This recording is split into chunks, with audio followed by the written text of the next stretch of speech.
10 দিনের 10টা আমল নিয়ে কথা বলবো। আজকে হচ্ছে জিলকদ মাসের শেষ তারিখ, আর আগামীকাল থেকে জিলহাজ মাসের 1 তারিখ শুরু হবে। তো জিলহাজ মাসের 1 তারিখ থেকে 10 তারিখের মধ্যে 10টা আমল আছে। কয়টা আমল? 10টা আমল। 1, আব্দুল্লাহ ইবনে আব্বাস রাদিয়াল্লাহু তাআলা আনহু বর্ণনা করছেন যে রাসূলুল্লাহ সাল্লাল্লাহু আলাইহি ওয়াসাল্লাম আমাকে বললেন যে, হে আব্দুল্লাহ ইবনে আব্বাস, জিলহাজ মাস এই প্রথম দশক এত গুরুত্বপূর্ণ যে জিলহাজ মাসের প্রথম দশকের ইবাদত আল্লাহর কাছে এত বেশি প্রিয় যা অন্য কোনো দশকে নয়। এমন কি? তখন সাহাবী জিজ্ঞেস করলেন, ইয়া রাসূলুল্লাহ, কেউ যদি জিহাদে যায় এই আমলটার থেকেও কি জিলহাজ মাসের আমল বেশি প্রিয়? তখন রাসূল সাল্লাল্লাহু আলাইহি ওয়াসাল্লাম বলছেন যে হ্যাঁ, কেউ যদি জিহাদে যায় জিহাদ করার থেকেও এই জিলহাজ মাসের 10 দিনের আমল বেশি প্রিয়। সুবহানাল্লাহ বলেন। মানে আগামীকাল থেকে যে জিলহাজ মাস শুরু হচ্ছে, এই হাদিসটি সহিহুল বুখারী 1460 নম্বরে বর্ণিত হয়েছে। বর্ণনা করছেন আব্দুল্লাহ ইবনে আব্বাস। 2, রাসূলুল্লাহ সাল্লাল্লাহু আলাইহি ওয়াসাল্লাম বলছেন, জিলহাজ মাসের চাঁদ উঠে গেলে, জিলহাজ মাসের চাঁদ উঠে গেলে কেউ যেন চুল, নখ, দাড়ি, কেশ সহ দেহের বিভিন্ন অঙ্গের কোনো লোম, চুল যেন না কাটে। নখ, চুল, সকল প্রকার চুল, কেশ কাটা যাবে না। এটা কেন কাটা যাবে না? এটা বড় ব্যাখ্যা আছে, কিন্তু সংক্ষিপ্ত কথায় আল্লামা ইবনুল কাইয়িম বলছেন আল্লাহর নির্দেশ, অতএব কাটা যাবে না। আজকে কিন্তু জিলকদ মাসের শেষ, মানে আজকে মাগরিবের আগ পর্যন্ত যাদের যাদের নখ, চুল, দাড়ি, দাড়ি কাটতে তো বলবো না, এই চুল, নখ কাটা প্রয়োজন তারা কাটতে পারবেন। আর আজকে যেহেতু 29, আজকে হয়তো বা চাঁদ উঠে যাবে জিলহাজ মাসের, এরপরে আর কাটতে পারবেন না ইনশাল্লাহ। আর গত রাত্রে সৌদি আরবের চাঁদ দেখা গিয়েছে, মানে আজকে আমাদের বাংলাদেশে চাঁদ ইনশাল্লাহ উদিত হবে। মানে আজকে মাগরিবের আগ পর্যন্ত সময়ের মধ্যে আপনারা চুল, নখ এগুলো কাটতে পারবেন। আর যদি না কাটেন তাহলে একেবারে কুরবানি করার পরে কাটবেন। 3, রাসূলুল্লাহ সাল্লাল্লাহু আলাইহি ওয়াসাল্লাম বলছেন, জিলহাজ মাসের প্রথম দশক এর সিয়াম এর চেয়ে উত্তম সিয়াম আল্লাহর দরবারে আর নাই। মানে জিলহাজ মাসের প্রথম 10 দিনের সিয়াম আল্লাহর কাছে সবচাইতে বেশি উত্তম। এটা হচ্ছে গুড, বেটার, বেস্ট। আর যদি 10 দিন রাখতে না পারেন তবে 1 দিন রাখবেন। সেটা কোন দিন বলেন তো? ইয়াউমুল আরাফা, হজের দিন। ইয়াউমুল আরাফা, হজের দিন। সহিহ মুসলিমের মধ্যে হাদিসটি 2044 নম্বরে বর্ণিত হয়েছে। তাহলে আমরা যেহেতু সৌদি আরবে গতকাল চাঁদ উঠেছে, তাহলে বাংলাদেশের তারিখ 15ই জুন। 15ই জুন এই ইয়াউমুল আরাফা মানে হজ হবে, আর 16ই জুন সৌদি আরবে আপনার কুরবানি হবে। তাহলে আমরা রোজাটা করবো কিবার বলেন তো? 15ই জুন শনিবার। 15ই জুন শনিবার আমরা এই রোজাটা করবো ইনশাল্লাহ। সবাই করবেন তো ইনশাল্লাহ? ইনশাল্লাহ বলেন, নতুবা পারবেন না। আমি কিন্তু এই রোজাটা কোনোদিন ছাড়ি না। এই জিলহাজ মাসের এই ইয়াউমুল আরাফা হজের দিনের সিয়াম, এটা কিন্তু আপনারা করবেন। 3, 4, তাসবিহ। রাসূল সাল্লাল্লাহু আলাইহি ওয়াসাল্লাম বলেছেন, আবু হুরায়রা রাদিয়াল্লাহু তাআলা আনহু বর্ণনা করছেন যে আমরা জিলহাজ মাসের 1 তারিখ হলে উঠতে, বসতে, চলতে, ফিরতে, হাঁটতে, বাজারে যেখানে সেখানেই তাকবীর পড়তাম। আল্লাহু আকবার, আল্লাহু আকবার, ওয়া লা ইলাহা ইল্লাল্লাহ, আল্লাহু আকবার, আল্লাহু আকবার, ওয়া লিল্লাহিল হামদ। এছাড়া আরেকটা হাদিসে আরেকটা ছোট্ট একটা তাসবিহ বলা হয়েছে, আল্লাহু আকবার কাবীরা, আলহামদুলিল্লাহি কাসীরা, ওয়া সুবহানাল্লাহি বুকরাতাও ওয়া আসীলা। তাহলে 4 নম্বর আমল কি বলেন তো? উঠতে, বসতে, চলতে, ফিরতে, বাজারে যাবেন, ভাত খাবেন, বাড়ি থাকবেন, ঘুমাবেন, উঠবেন, চলবেন, যেখানে যাবেন, কথা বলবেন।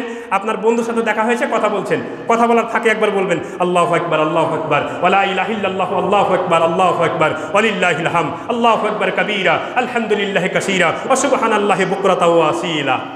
আবু হুরায়রা রাদিয়াল্লাহু তাআলা আনহু বর্ণনা করছেন, আমরা এই 10 দিন তাকবীর পাঠ করতাম। তাহলে 4 নম্বর আমল কি? তাকবীর পাঠ করবেন। ইনশাআল্লাহ করবেন তো? 5, বেশি বেশি ইস্তেগফার করা। এই জিলহাজ মাসের প্রথম দশকের ইবাদত এত গুরুত্বপূর্ণ, আল্লাহ একটা কোরআনে সূরার মধ্যে বলছেন, একটা সূরা নাজিল করে দিয়েছেন। এই জিলহজ মাসের প্রথম দশকের গুরুত্ব নিয়ে একটা সূরা নাজিল করেছেন। এই সূরাটা কি, কে বলতে পারেন? অল ফজরে ওয়া লায়ালিন আসরে, মানে ফজরের কসম এবং জিলহজ মাসের প্রথম 10 দিনের কসম। কয় দিনের কসম? জিলহজ মাসের প্রথম 10 দিনের কসম খেয়ে আল্লাহ বলছেন, সূরা ফজর। তাহলে কি বেশি বেশি ইস্তেগফার করবেন। কি ইস্তেগফার করবেন? আস্তাগফিরুল্লাহাল্লাযী লা ইলাহা ইল্লা হুয়াল হাইয়ুল কাইয়্যুম ওয়া আতুবু ইলাইহি। আল্লাহর নবী সাল্লাল্লাহু আলাইহি ওয়াসাল্লাম বলছেন, যদি কোনো ব্যক্তি এই ইস্তেগফারটা একবার পড়ে আর সেই ব্যক্তি যদি জিহাদের ময়দান থেকে পলাতক আসামি হয়, তবু আল্লাহ রাব্বুল আলামিন তাকে ক্ষমা করে দিবেন। সুবহানাল্লাহ বলেন।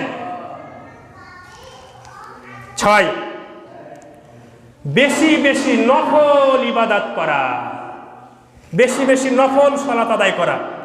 নফল সালাত আদায় করার উত্তম সময় কখন জানেন?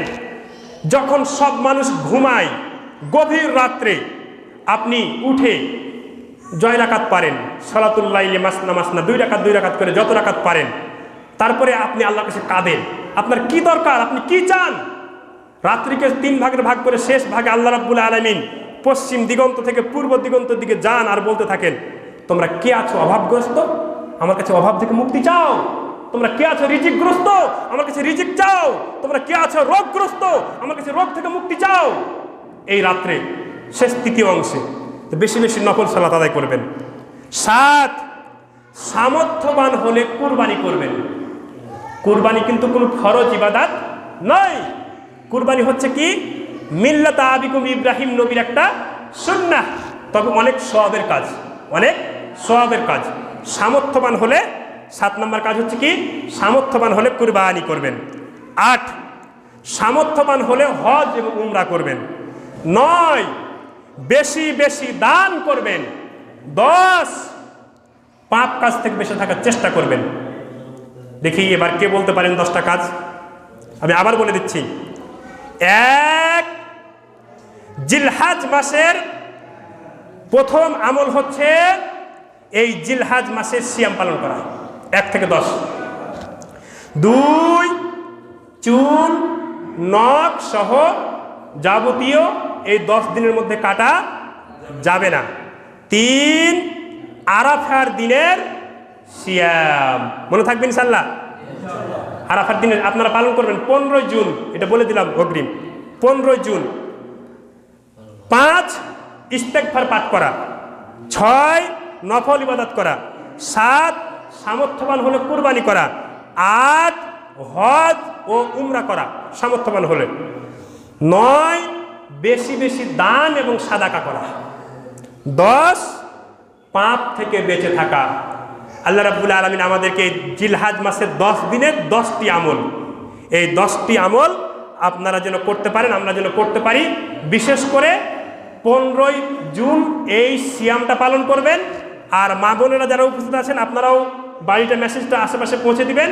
আর আপনারা যদিও না পারেন, আপনার ভাবিকে, আপনার ওয়াইফকে, আপনার বোনকে যদি বলেন, ওনারা কিন্তু এরকম একটা মেসেজ যদি পেয়ে যায়, ওনারা কিন্তু এই 15 জুন অর্থাৎ হজের দিনের রোজা, এই রোজাটা ওনাদেরকে যে মেসেজটা দেন, ওনারা কিন্তু করবে ইনশাল্লাহ। মেসেজটা দিবেন তো ইনশাল্লাহ? দিবেন ইনশাল্লাহ। তা আল্লাহ রাব্বুল আলামিন এই জিলহজ মাসের 10টি আমল আমাদেরকে করার তৌফিক দান করে, বলেন আমিন। আমাদের মাঝে যারা অসুস্থ রয়েছেন, রোগাক্রান্ত আছেন, দোয়া চেয়েছেন, আল্লাহ রাব্বুল আলামিন যেন আমাদের সবাইকে ফি কুল্লে হায়াতে শেফা দান করে, বলেন আমিন। আমাদের পূর্বপুরুষ যারা দুনিয়া থেকে চলে গিয়েছেন, তারা কি অবস্থায় আছে আমরা জানি না। তারা যদি কবরের জগতে একটি পাপের জন্য গ্রেপ্তার হয়ে থাকে, আমরা তাদের জন্য এই শেখদি খাসের বাড়ি জামি মসজিদ থেকে প্রার্থনা করব, ফাফরিশু ফিল জান্নাহ ওয়া আলবিসুহু মিনাল জান্নাহ ওয়া আফতাহু লাহু বাবান ইলাল জান্নাত, বলেন আমিন। আমরা যতদিন বেঁচে রয়েছি, আমাদেরকে আল্লাহ রাব্বুল আলামিন যেন ঈমানের সহিত বাঁচিয়ে রাখেন এবং মৃত্যুর সময় কালিমা নাসিব করেন, বলেন আমিন। আমাদের মধ্যে যারা ব্যবসায়ী রয়েছেন, কৃষক রয়েছেন, আল্লাহ রাব্বুল আলামিন যেন তাদের কৃষিকাজে বরকত দান করে, বলেন আমিন।